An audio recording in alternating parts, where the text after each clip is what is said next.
Ma'am, welcome to BW Business World. Can you please share some insights on the major key takeaways that you had from your panel discussions? So one thing I see that whether it is the universities or the HR heads, because there were these two kinds of panelists. There were people from the academia and there were HR heads. Everybody is cognizant of this issue of aligning the talent to industry needs. And from my own organization, actually, that is what our own mission is, to help everybody, the Indian youth, realize their full potential. So I think it is very good that this kind of an exchange of ideas was brought about today. I learned a lot not only from the other panel members but also some of the other discussions that I watched. So for example, we talked of not only jobs and what are the talents required, but also about being entrepreneurial, about creating jobs, and what are the competencies required. Personally, for as an HR person, that is actually my focus area within the organization, that what are the competencies required for a given role and how do we have it in time,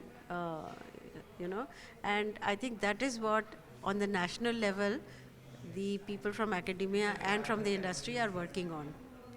Ma'am, as the industry is constantly evolving, there is a constant demand for the upgradation in skills as well as the competency.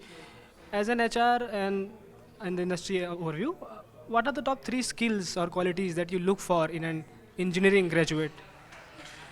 So the basic thing is, of course, the competency in the technology area for an engineering graduate, but that is only the must-have. This is the necessary skill.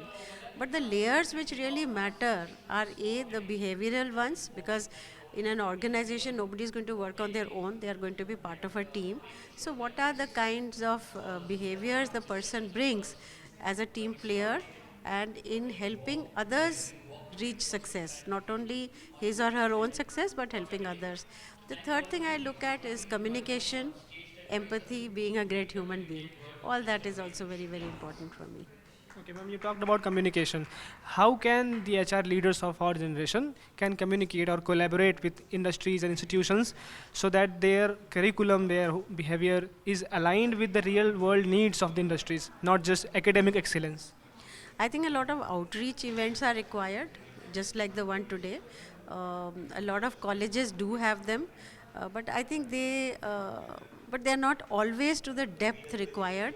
And also, I do not always know the follow-up action. As an HR head, I may go as a visitor, but I think this continuous and in-depth interaction is required to ensure that the students of the college are really benefited. Lovely. Thanks a lot, ma'am. Thank you. Thank you, sir. Thank you.